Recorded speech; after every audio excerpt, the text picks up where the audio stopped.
நீண்ட நெடிய அழகான வார்த்தைகளை கொண்டு ஜெபித்தால்தான் நம்முடைய ஜெபங்கள் ஆண்டவரால் கேட்கப்படுமா? அல்லது எளிய உண்மையான நம்பிக்கையுள்ள ஜெபங்களை ஜெபிக்கும் பொழுது அந்த ஜெபங்கள் எல்லாம் ஆண்டவரால் கேட்கப்படாதா? ஒரு கிராமத்தில் ஒரு ஏழையும் பணக்காரனும் இருந்தார்களாம். இந்த இரண்டு பேருக்குமே இருக்கக்கூடிய ஒரே ஒரு வித்தியாசம் பணம் மட்டுமல்ல, ஜெபிக்கக்கூடிய முறையும் தான். பணக்காரன் எல்லா மக்கள் முன்பாக வந்து நின்று நீண்ட நேரமாக ஜெபிப்பதாக காட்டிக்கொள்வான். எல்லாரையும் கவரக்கூடிய விதத்திலே ஜெபிப்பான். அவனுடைய வார்த்தைகள் எல்லாம் மக்களுடைய மனதிலே ஆழமாக பதியக்கூடியதாக இருக்கும். எனவே மக்கள் எல்லோருமே நினைத்து கொண்டார்கள், இந்த பணக்காரன் கடவுளுக்கு மிக அருகில் இருக்கிறான், அவனுடைய ஜெபங்கள் எல்லாம் கேட்கப்படுகிறதன் காரணமாகத்தான் அவன் செல்வ செழிப்போடு இருக்கிறான், பணக்காரனாக இருக்கிறான் என்று நினைத்துக் கொண்டான். ஆனால் இந்த ஏழை குடியானவனோ தன்னுடைய குடிசை வீட்டுக்குள்ளே கதவை அடைத்து கொண்டு மிக எளிய விதத்திலே ஜெபித்தான். நம்பிக்கையோடு ஜெபித்தான், உண்மையாக உளமாற ஜெபித்தான். அவனுடைய ஜெபம் இப்படித்தான் இருந்தது: தந்தையே, இந்த நாளை எனக்கு கொடுத்ததற்காக நன்றி. இந்த நாளில் எனக்கு தேவையான சாப்பாடு எனக்கு கொடு. என்னுடைய குடும்பத்தாரை ஆசீர்வதியும். எல்லாரையும் மன்னிக்கக்கூடிய மனதை தாரும். எல்லாரையும் அன்பு செய்யக்கூடிய இதயத்தை தாரும் என்று ஜெபித்தான். அவ்வளவுதான். ஒரு நாள் பசி, பஞ்சம், பட்டினி, வறுமை அந்த கிராமத்தையே அடித்து போட்டது. அப்பொழுதும் அந்த பணக்காரனும் ஜெபித்தான், ஏழையும் ஜெபித்தான். ஆனால் பணக்காரன் ஜெபிக்கும் பொழுது மனதிற்குள்ளே ஒரு பயம். ஆனால் மக்கள் பார்ப்பார்களே என்று அப்போதும் நீண்ட நெடிய அழகான ஜெபத்தை ஜெபித்தானே தவிர, ஆனால் மனதிற்குள்ளேயோ ஒரு பயம் அவனை பற்றி கொண்டே இருந்தது. அவனால் உண்மையாக ஜெபிக்க முடியவில்லை, நம்பிக்கையோடு ஜெபிக்க முடியவில்லை.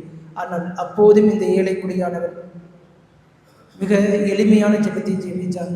ஆனாலும் நம்பிக்கையோடு ஜெபித்தான், உளமாற ஜெபித்தான்.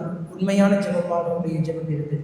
இயேசுவில் பிரியமான சகோதர சகோதரர்களே, இன்றைய நற்செய்தி வாசகத்திலே ஆண்டவராகிய இயேசு கிறிஸ்து ஒரு அழகான விளக்கத்தை கொடுக்கின்றார். நீங்கள் மிகுதியான சொற்களை அடுக்கிக் கொண்டே போவதால் உங்களுடைய ஜெபங்கள் எல்லாம் கேட்கப்படும் என்று சொல்லி பொய்யான நம்பிக்கையை உங்களுக்குள்ளே வளர்த்து கொள்ளாதீர்கள். மிக எளிமையான, உண்மையான, ஆத்மார்த்தமான, நம்பிக்கையுள்ள ஜெபங்கள் தான் உண்மையாகவே ஆண்டவரால் கேட்கப்படும். ஏனென்றால் நீங்கள் கேட்பதற்கு முன்பாகவே கடவுள் உங்களுக்கு என்ன தேவை என்பதை அவர் அறிந்து வைத்திருக்கின்றார். உங்களுடைய ஜெபங்கள் கேட்கப்பட வேண்டும் என்று சொன்னால் அதற்கு தகுதியானது ஒன்றே ஒன்றுதான்: எளிமையான, உண்மையான, நம்பிக்கையுள்ள இதயம்தான் ஆண்டவருக்கு தேவையே தவிர ஆடம்பரமான, அழகு நிறைந்த வார்த்தைகளை அடுக்கிக் கொண்டு போவதால் உங்களுடைய ஜெபங்கள் கேட்கப்படாது. நம்முடைய அன்றாட வாழ்க்கையிலேயே நாம் எடுத்துக்கொள்வோம். சாதாரணமான சுப நிகழ்வுகளாக இருக்கட்டும், அல்லது கல்லறைகளிலே சென்று இறந்தவர்களுக்காக ஜெபிப்பதாக இருக்கட்டும், வேறு யாராவது வந்து ஜெபித்தால் நன்றாக இருக்கும்.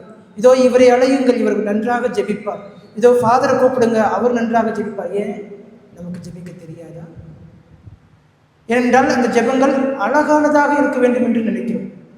ஆனால் அர்த்தமுள்ளதாக இருக்கிறதா என்று யாரும் சிந்திப்பதில்லை. நம்முடைய ஜெபங்கள் எல்லாம் உதட்டளவிலே இருக்கதாக நாம் நினைக்கிறோம். ஆனால் ஜெபம் கண்டிப்பாக உள்ளத்தில் அளவிலே இருக்க வேண்டும்.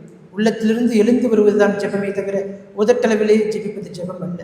எனவே பிரியமான சகோதர சகோதரர்களே, நம்முடைய வாழ்க்கையிலே கடவுளை நாம் எப்படி ஜெபிக்கிறோம்? எளிய, உண்மையான, நம்பிக்கையுள்ள ஜெபமாக என்னுடைய ஜெபங்கள் இருக்கிறதா? அல்லது மக்கள் பாராட்ட வேண்டும் என்பதற்காக, மக்கள் பார்க்க வேண்டும் என்பதற்காக, மக்கள் புகழ வேண்டும் என்பதற்காக நீண்ட நெடிய அழகான வார்த்தைகளை பயன்படுத்தி ஜெபிக்கிறேன்? உண்மையான ஜெபத்திற்கு எளிமையும், நம்பிக்கையும், உண்மையும் தான் தேவை.